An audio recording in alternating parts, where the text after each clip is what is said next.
Hi, I'm Carrie Connors, and Main Street Rag is publishing my poetry collection, Species of Least Concern. Two themes that are explored in the book are work and how it affects people's lives, and also the relationship between humans and animals. I'm going to read two poems that touch on those themes. The first, which is also the first poem in the collection, is called Family Visit. To get to the Pittsburgh Hilton, where my dad, president of United Steelworkers Local 1223, was put up by the union during contract negotiations with Wheeling Pittsburgh Steel, my mom had to merge our '82 Ford Escort in city traffic. The same woman who, despite her religion, cursed like my dad, a swearing savant, when she had to cross a sleepy stretch of Route 2 in tiny McMecken, West Virginia. Oh, for shit's sake! To start the 10-minute drive home from my grandparents' house. So we circled the same city block until we were all nauseated, and I wailed, "I'm never going to see my daddy again." We made it somehow. We each remember the trip differently. My brother, the Pittsburgh Pirates game, the ball cap my dad bought him, hotel waffles as big as your head. Me petting the dinosaur femur on display at the Carnegie Museum, seeing the nightmare T-Rex skeleton.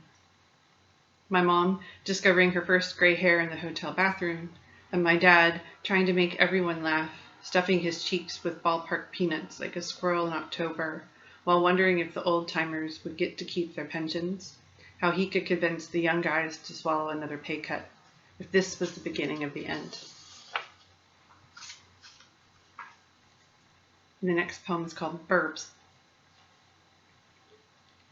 At dinner, I catch myself chair swaying to the bass line of Another One Bites the Dust. This is a song birds would dance to on the internet. I believe in my bones I know what they like, despite never owning a bird or even knowing their names. I know, bad poet. I posted a pic of a striking bird family on my fire escape. My writer friend commented, "OMG, you have American kestrels on your windowsill." I had almost labeled the post "Cool Pigeons." I don't know the names of trees either. But I've always had a special bond with birds. Years ago at Tenney Park in Madison, when it wasn't winter, I'd go listen to the ducks lampoon the world so often that they'd waddle up and sit with me, though I never fed them. One let me pet its emerald neck. Just last week, I took my writing class to Central Park to observe nature and went off on my own.